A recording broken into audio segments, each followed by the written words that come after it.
Welcome to the Boone Podcast. I'm your host, Bret Boone, and today on the program, I'm joined by a five-time Pro Bowler.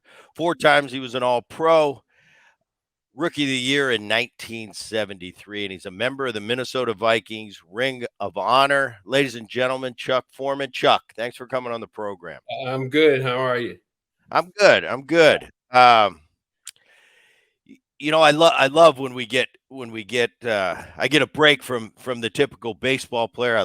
Don't get me wrong, I love the game of baseball, love what I did for a living, but I love Right. Now I understand who you are. I'm sorry? I said Bret Boone. I mean, the baseball player, right? The baseball player, yeah. Right. Well, anyway, Now we're podcasting. I went from baseball yeah. to Well, the Boones, they got great reputation. I appreciate that. And it's interesting to me, you probably get a lot of the same questions that I get walking around. We played in different generations. You're kind of my dad's generation. He broke into the big leagues in 1972, and he played through the 70s and the 80s. Right. So you played at similar times. Right. But we probably all, as athletes, even though we're in different arenas, we probably get the same questions. And I'm sure I'm just interested if you get the same ones. And it's, how has the game changed to when you play? Obviously, it was much different when you played. Even when I played in the 90s and the 2000s. But what's the most common question you get from NFL and sports fans? Well, I think the rules definitely have changed. I think in my time, especially offensively, the holding was like a big issue. Now they hold every play. I think everything about the game when I played has changed. Certainly, it's safer, I think, with the rule changes they have. But the thing that the rule changes have done is inflated statistics. So, you get a guy that catches in today's game 100 and some passes a year.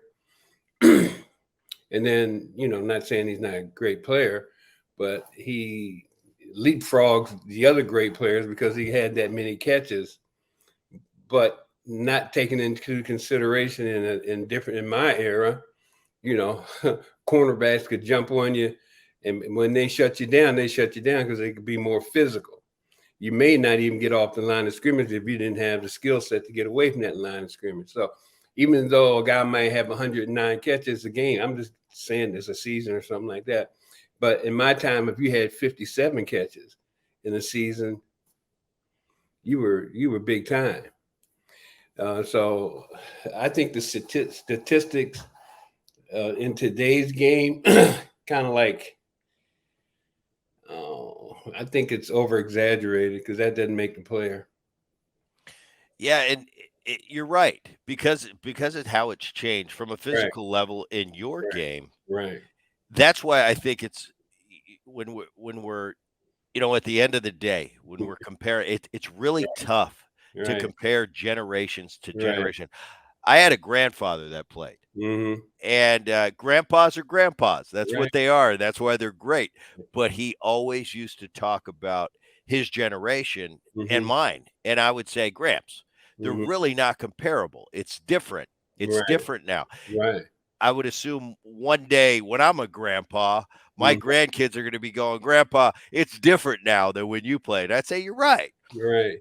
And that's why I think we have to keep it kind of in a capsule, each generation, to who are the greatest players of their generation. Exactly. I agree. It's tough to compare a 1950s lineman to a 2023 line. It's just apples and oranges. Do you agree with that? Yeah, I agree with you 100%. A while back, I saw this picture of a quarterback to play for the New York Giants. You know the name, Y.A. Tittle. And I think he was in a playoff game. And he was on his knees, and he was just bleeding all the way down. You may have seen the picture. Well, you see, to me, in that era, when a defensive line when he got to the quarterback, he could do some damage to you. In today's game, of course, you can't even blow on the quarterback, and otherwise it's a penalty. So those, like we were talking about statistics and saying the greatest of all time and all that. I always say they're the greatest of their time, just like you were saying. I think I look at it in 10-year intervals because the average player in the NFL in the last 3.5 years. But when you get a guy playing quarterback and I love them all, don't misunderstand me, they're all great, but you can't make that comparison based on statistics. I look at the different generations, and I'll go back to my grandfather's generation from in a baseball standpoint. I look at the game, and back then, they were riding trains from Right. coast to coast, and Yeah. they were some tough guys. There were some tough guys, very physical. I mean, as soon as the season ended, Gramps told me many times, he said the season would end. He said, I had to go get a job in the off season to support my family. Right. The game has come a long way, to say the least, and not only baseball, but all athletics. Right. Then I grew up watching my dad play, Right. and those guys were tough. They were beer drinking after the game, carousing, causing chaos, but they were tough guys. They played hurt. It wasn't a thing back then. Right. To have a minor injury. No, you're expected to tape it up and get out there. Right. My generation still pretty tough. We were tough guys. Yeah, it was you could see from an ownership, from a franchise perspective, right. They were starting to protect the players a little bit more at the end of my career. Right. But I had grown up in that generation where, hey, if it's not broken, you get out on the field and do the best job you can. Your teammates are depending on you. That's how I was as a player. Right. And now everything seems to be about protecting the player. If he's got a little of this, especially in baseball, man, they'll put him on the 10-day IL. And I used to think, 10-day IL, that was like going to jail for me. Like, no way you're going to put – that was just the mindset we had as players back there. If you can, break that down in football terms and how you think each generation from your playing career to looking at the guys playing in 2023. Well, obviously, injury, there's a difference between being injured and being hurt. That's a big deal. But, I do agree that, as far as the being on the field when you're hurt is a great big difference. I mean, I've seen guys, when I was playing, guys were hurt, and in those days, if you had a knee, you're pretty much done because they didn't have the technology they have. When I got there, I mean, if you had a knee and you could see a guy had a zipper all the way down his knee just to get out a cartilage or something like that. So, but I think the guys back those days, they were just so tough, and they'd they'd shoot them up with the cortisone and they'd go out there and play and give it everything they had. And obviously would limit their career, but they were out there all the time. And like you said, and then after the season, you had to go get a job. I mean, I fortunately didn't have to do that, but when I came in the era where it was just starting the NFL was still starting to really take off with the media and the exposure and the things that are available. But still, you didn't have retirement money. You just had money you could put away and then hope that you could do a deal, or get into a business or something like that could sustain you, or go get a job, like you said. But the injuries, I mean, for instance, I know I had a separated sternum before a playoff game. And so, hey, I didn't think I was going to be able to go, to be quite honest with you, because, every time I turned and twisted, it hurt like heck. And then what they wanted to do, they came into me and they said, well, listen, we think we can get you going. I was like, oh, okay, fine. And then he says, well, Dr. Lannon's going to come in and see you. I'm saying, oh. And then he goes in and he pulls out this needle about that darn long. And he was going to shoot me down in here with that needle. And that was going to numb me up. And I'm saying, no, I'm not doing that. So I just strapped up the ribs and went out and played. It hurt like crap. But those are the kind of things that we did back then that they wouldn't even think about doing now. No way in the world. It's a whole different game, and I'm not saying I blame them because of the money. I mean, from ownership to players, the money's so big. But what we were trying to do at the time was like, the money you made during the season was, that's what you lived on. The money you made in the pro season is the money you could put away. So, a lot of guys, we made a lot of decisions based on that. So, yeah, you're right. It's big different times, on both ends. Now the money's so great from both ends, you get a little hurt. I mean, or something like that. You're out of the game for a couple of days, couple of weeks or something. And Chuck, I don't know if you thought like I used to think as a player, but Mm-hmm. I thought if I miss time, that's going to cost me RBIs. That's going to cost me home runs. Mm-hmm. That's going to cost, from a numbers perspective, Right. that Bonus. might keep me from, I got to make the All-Star team this Right. year, because I need those credentials when I go and negotiate my contract. Right. So I thought, if I'm going to drive in 100 runs this year, well, if I go on the IL for 15 days, well, that's going to deplete my chances of Right. doing that. That's how I think players of my generation, I think of your generation, that's how we thought. Like Right. if I'm not out there, I can't do anything. Right. Well, the bonus money you had tied into your contracts. Yeah. I mean, it wasn't any guarantees. Well, at least for baseball players that you guys are pretty tough negotiators and got some Well, good. yeah, I was going to say we negotiated better than you guys. Yeah, you sure did. You did one. We got the worst pension of all of sports, but the one thing I always respected about baseball is the players. Y'all some tough dudes when it came to negotiating. You came out good in everything that you negotiated, but in football, like you were saying, everything, we had to. Okay, bonus money. You wanted to make sure you got those bonuses. How many yards or how many catches you had. All those things tied into my contract, and I wanted to make sure I got those because that was the one you could put away. So it's a big difference. And and of course, like you say, today it's like um, there's so much money being made on the ownership side, and so much money being made on the player side. That neither side wants to take a gamble on the injuries. Right. And so they sit out, and probably a smart thing, I guess. I don't know, but it's a whole different thing, man. I don't know though. I think if I reincarnated Chuck Foreman and said, Chuck, all right, I'm going to pay you X, and you had a little bit of a injury, I still don't think. Oh, I'm going. The way we think, I don't think you're sitting out. No matter what, no matter how much money you're making. It's just kind of the way we're wired. I'm definitely going. And, Yeah. There's no question about that. I mean, like I said, if I'm just hurt, I'm going. And injury-wise, especially being a running back, depending on where the injury was, if it wasn't any of my lower extremities, I'm going. I mean, a top part, I thought I could tough it out. But, it's, it's that makeup that you have, going into our game, whether it's baseball, football, basketball, hockey. You used to get those. You got to have some tough guys on the team to set the standard of what you're going to do in times like that.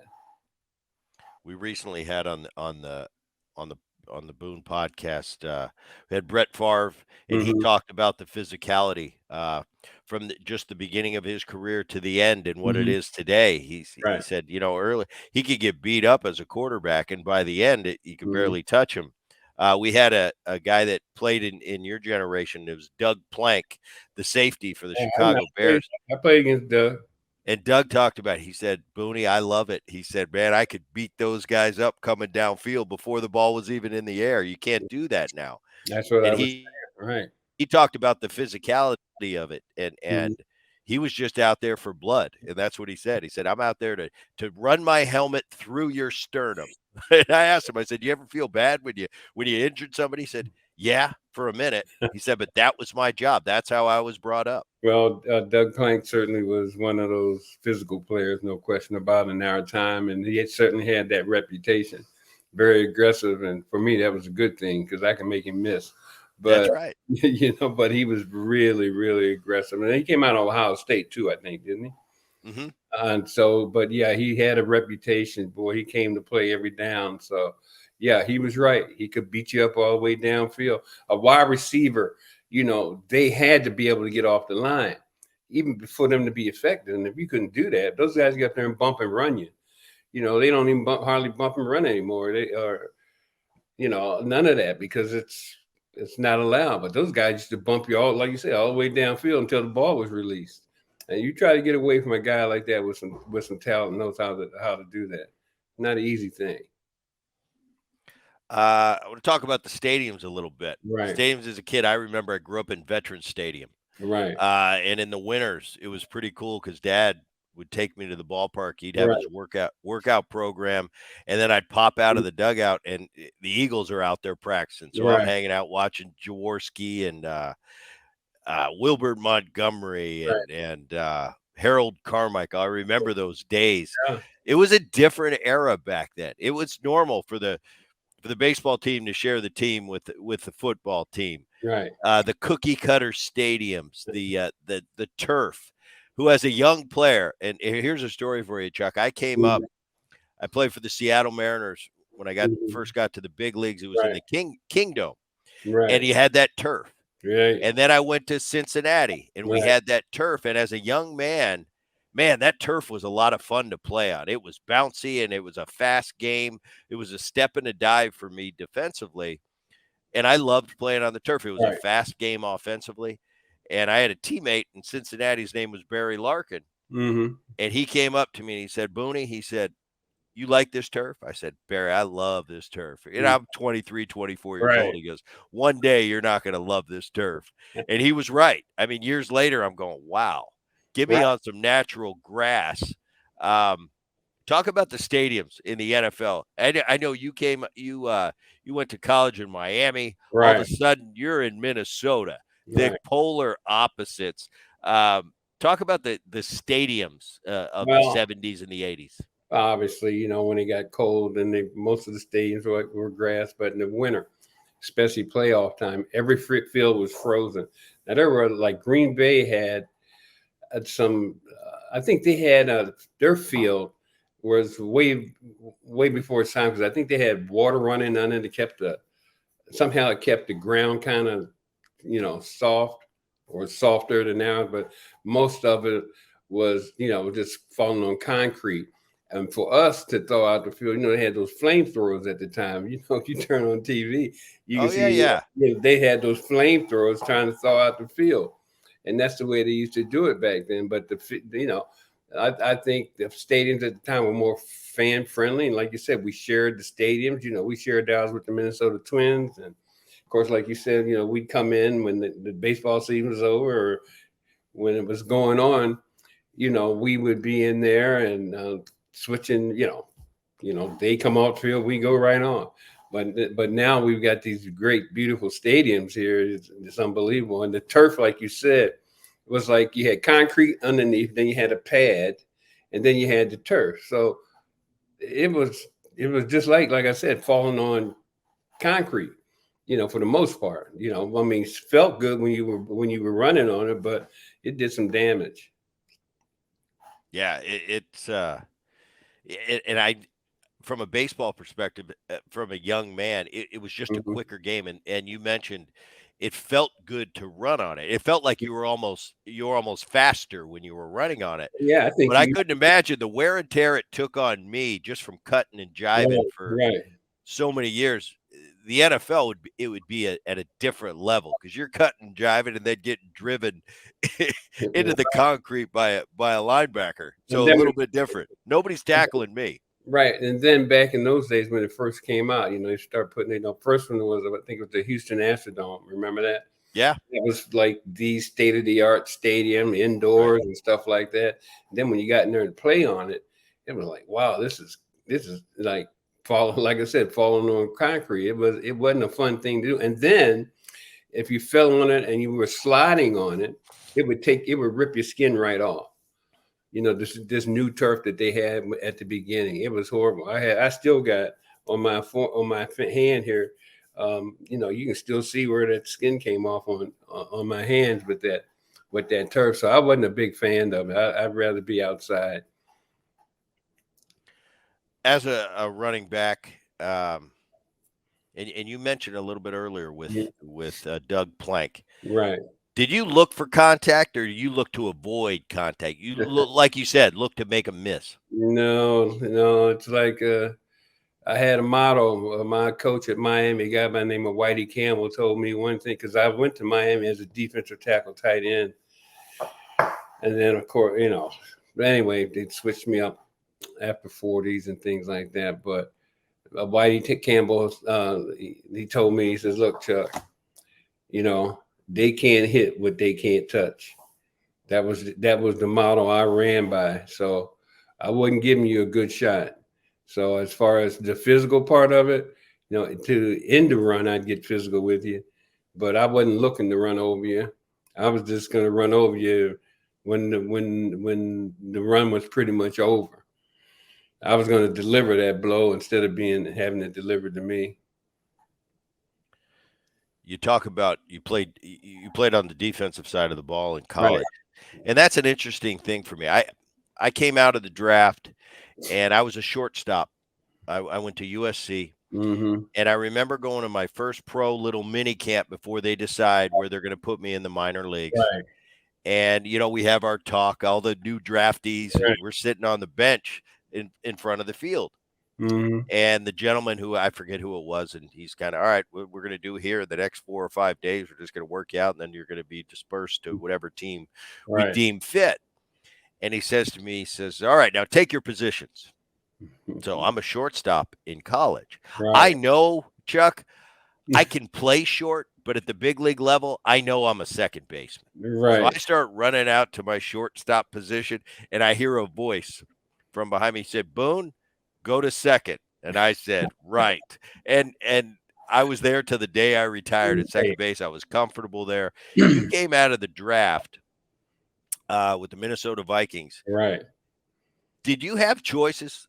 Or was that going to be set for you? No, at Miami, I played running back, cornerback, and wide receiver. So I was well-rounded, and every coach I had down there from one year to the next had some pretty good coaches. So I think when the decision was made by me anyway, but what I'm thinking is like when I got to the college all-star games, well, and then of course, at those times there was the Johnny Rodgers, the Greg Pruitt, the Otis Armstrong, the people like that. They had more PR than me, but I won every MVP in all those games.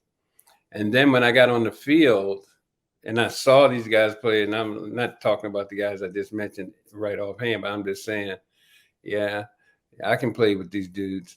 No question about it. And then when I got drafted by the Vikings, and Jim Finks, he was the general manager at the time, he asked me, okay, now we got you. What position do you want to play? So even though I won those MVPs, he told me I could pick the position I wanted. And of course, I chose the running back. 1973, your first year in the league, you're the rookie of the year. 1973 through 1977, you're a Pro Bowler every year. 4 times you're an All-Pro.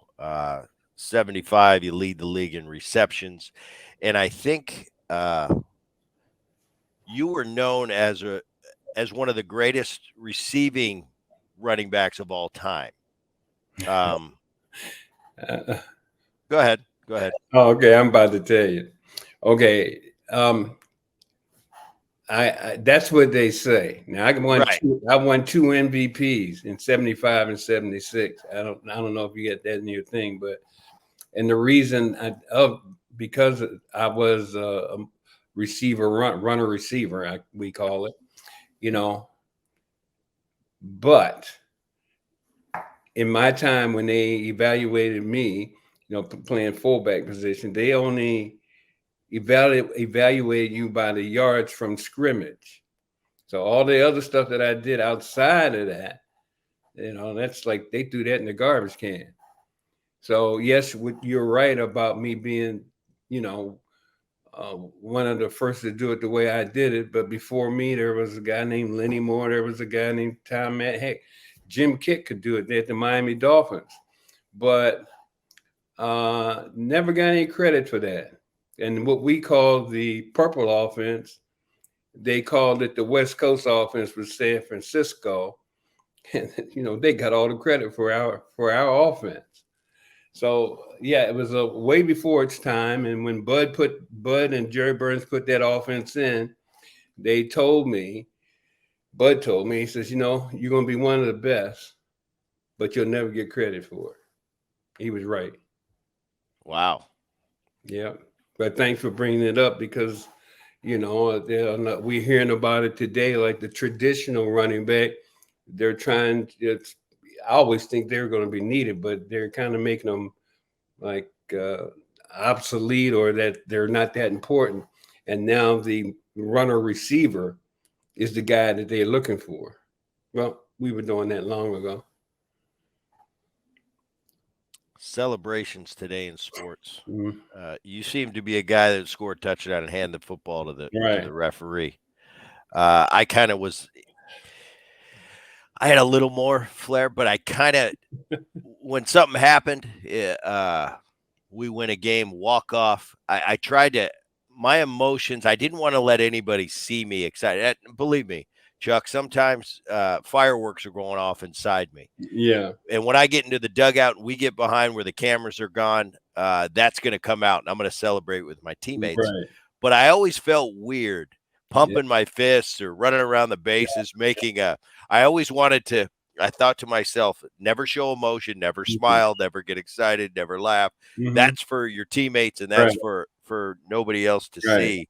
That was just me. I'm not saying it's right or wrong. Right. Things change. Generations are different. I watch the guys today, and I go, "Oh my goodness, I couldn't do that." But now I'm kind of used to it. And I have a young son that plays in the minor leagues, and that's the way the guys are today. What do you think about it? I'm telling you my story from a baseball standpoint. How about football? And baseball's starting to get. It seemed to me like the NFL did a lot of celebrations, a lot of touchdown dances, and now baseball's kind of taking that form. Yeah, you got baseball players doing dances when they get a base hit to right. Right. Well, I see a lot of things baseball players do with the hands and all that stuff. But I got to tell you a story real quick. When I was at the University of Miami, we were playing. There was a guy that played for the University of Houston named Elmo Wright. He's a great college receiver, played with the Kansas City Chiefs. But he got his reputation with being one of the first to celebrate in the end zone. He'd get out there and do this dance and all that stuff. And so when I was at the University of Miami, I scored touchdowns, and then I said, well, I'm going to try this. And, and I did this thing like he did. And then when I was done, I was like, boy, I feel like a fool. I mean, like, why am I doing this? It was totally uncomfortable for me to do that. I never did anything like that again. I thought that was like the thing to do because he was supposed to be the best in college football. And it just didn't fit with me in the way I did things. So I never celebrated again. But the celebrations, I don't know. In my time, you celebrate and embarrass a guy after you score a touchdown, you definitely would be a target. No question about it. Yeah, we're definitely playing in a different generation. Right. I see some of these home run celebrations now, and I think back to when I was coming up, and I remember one of my early games was against Roger Clemens. Right. And man, I got my first at bat. I hit a bullet up the middle off him. And my next at bat, he hit me in the head. Right. And that's just how it was back then. It was different. It was, hey, don't you come up as a young player and take that big swing off me. I'll show you who's in charge. That's the way. It's just not like that anymore. And that little baseball, in my opinion, is dangerous. But, I got to say this to you about the baseball. I was telling you, I had an experience. I used to love some baseball. My father was a great baseball player, but I love baseball too. But I just had a bad experience when I was in Babe Ruth League, All-Star team and all that stuff. And something happened there, and I never picked up a glove again. Really? No. So, but I'm not going to get into the whole thing. But that's why I stopped playing baseball. But baseball was, when we were kids, everybody, baseball was the thing, playing baseball. So a great game. It's interesting to me. All right, let me just put Chuck Foreman, if I could. I'm going to put you in a baseball uniform real quick. Right. Would it bother you getting in the box today with a guy throwing 97, 98. Now, you're an NFL guy. Right. You've got hit a lot of times. Right. Would you be worried about getting hit with a 97, 98 mile an hour pitch? Yes, Would I that be in would. the back of your mind? Yes, I would, especially if the guy didn't have control. There were some guys that throw that ball. I don't know at the pro level, but I remember when I was younger, they had this guy. He was a flamethrower. He could throw that ball, but he was wild. And that pitch would come in there. Like I didn't like going up against him. But yeah, you're right. That baseball, I don't know. You had to have some nerve to be in there at I'll tell 97. you, but Chuck, that cracks me up hearing that. Do you have any problem going across the middle in the NFL? No, Right, I'm scared to death. Oh no. Yeah, well, but I'm just saying that baseball coming at you, I'm like, what the heck? And I'm seeing, when I do watch baseball, and then when I see, I forgot who the pitcher was, but I don't know, it hit like 100 miles an hour or something like that. I'm like, ain't no way I'm gonna be in there facing that. You know what I mean? So I think baseball players, they might do this little celebration. Maybe been hit upside the head once or twice, but some of the things they do now, I don't know how they keep up with all the different teams have different celebrations. Different handshakes. I saw something the other day, last night on the sports show, and then unlike I've ever seen, I mean, football I see, but somebody hit a home run, and now they got these things they put on their head, and they prance around the dugout now. Yeah. So baseball, I got to give the players credit. They some creative dudes. Isn't it funny though? Now we're getting kind of used to it, and we're right. Probably at heart, both of us are old school guys. Like we don't do it that way, but we're so used to seeing it in sports now. We're even laughing at it. Like you just said, look how creative they're getting. But that's today's game. Yeah, it is, and like I said, they are creative and talented also. And I'm not taking, we got to give them credit for that. Some of these guys, what's his name? The young man plays for the Angels. Yeah, I can't even pronounce his name. You got Shohei Ohtani. Yeah, I mean, unbelievable baseball player. I mean, when he's on now, I tune it in. I mean, he might be pitching, he might be batting, but either way, he's going to do something. There's a lot of them in there like that. I think a lot of great baseball players and just great athletes. Yeah. And I think baseball's taken away from some guys that used to play football. They're not playing football, they're playing baseball. I mean, baseball's, boy, they got some great athletes over there. Yeah, because you mentioned the average career of an NFL player is a lot lower than baseball. So you're right. The elite athlete might choose baseball from a longevity standpoint. It still cracks me up though when football players, and I look at these football players, I look at hockey players, these tough guys, and us baseball players, we're kind of wimpy when it comes to the big sports. But I always hear you guys, you're scared of a 98 mile an hour fastball, and I just think, well, these guys are going across the middle, getting their head cut off by a safety, which scares me to death. But I'll tell you, there's not a fastball on this earth that could scare me. I don't care who you are, Nolan Ryan, bring it. You're not going to scare me. You're not going to intimidate me with a pitch. If I get hit, I get hit. It's not a big deal. But NFL, I'm not going across. Well, I guess I would go across the middle, but I'd be a little bit hesitant. You'd be hesitant, but I'm telling you this, you're not getting me any batter's box at no 98 miles an hour. Simple as that. Very cool. I want to talk about the Hall of Fame. Okay. And a lot of people think Chuck Foreman should be in the Hall of Fame. I have my druthers about the Baseball Hall of Fame. I don't agree with the way it's run, the way it's handled. I think there should be a lot more guys that aren't in the Hall of Fame from a baseball standpoint. Yeah. But I want to hear your version of it.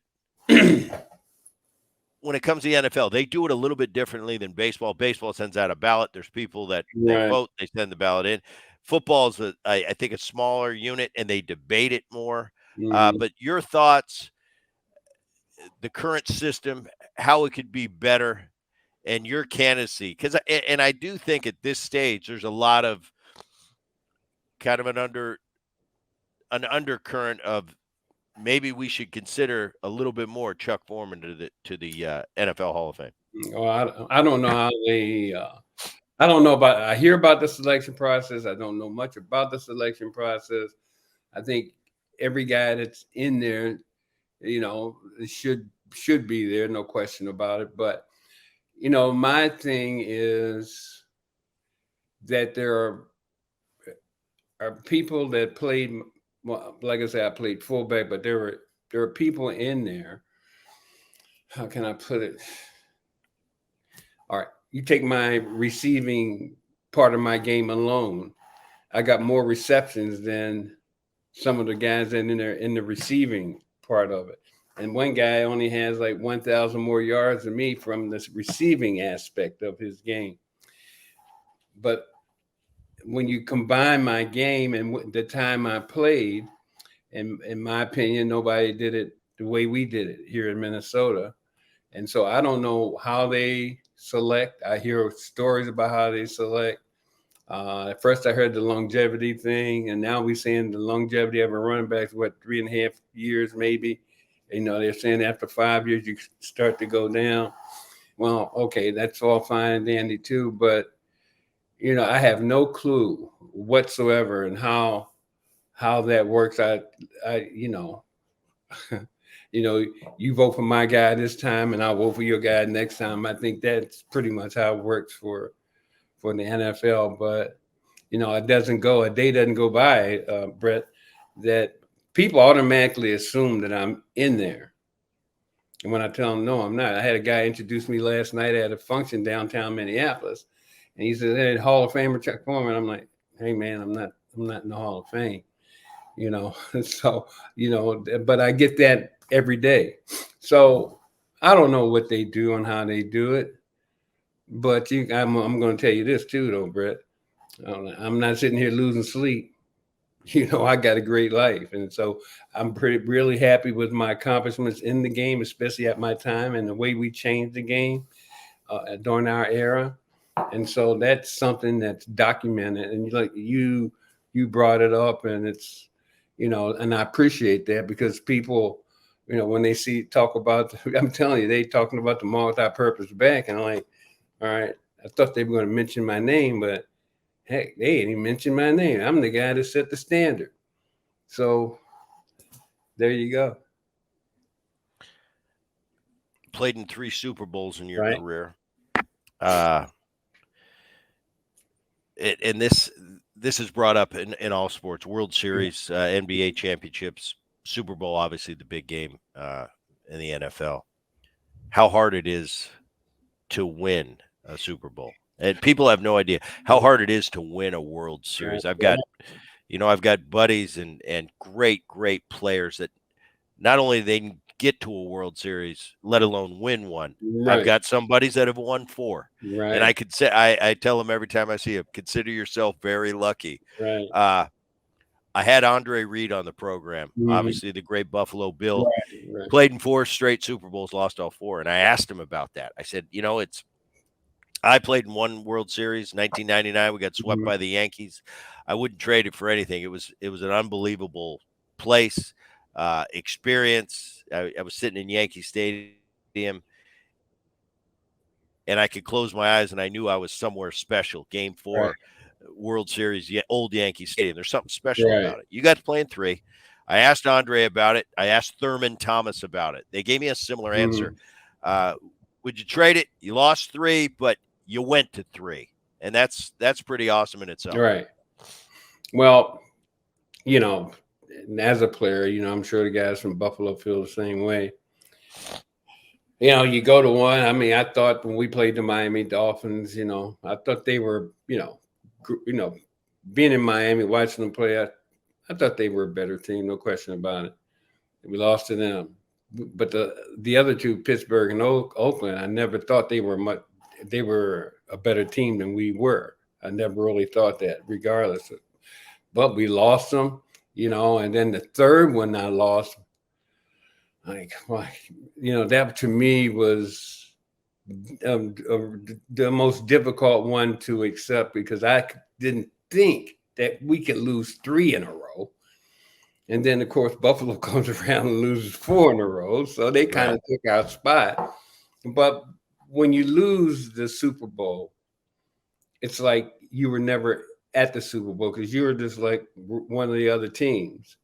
Even though it, you know, to get there is a very difficult thing to do in our sport or in any sport. Like you said, the World Series or, the Stanley Cup or whatever. You know, I mean, it's a very difficult thing. Everything has to be in play to get there, and so all the people you have involved and things like that to get to these Super Bowls, and you bust your butt to get there, and then if you do lose, it's almost like you weren't there because they don't. When they talk about the Super Bowl, they talk about, of course, the winning team, but they never talk about what it takes to get to that game. And like you said, guys, I know guys that played all their careers, never even came close to a Super Bowl. And when you look at all there's a lot of teams that have never been to a Super Bowl. So, yeah, it's a very elite place to be. But, I wish we could have won one, but very proud of what we did to get there. I mean, it's a difficult thing to do. 2007 Ring of Honor for the Minnesota Vikings. Big day. Got to be cool. I mean, you played your whole career there. You were a star there. Right.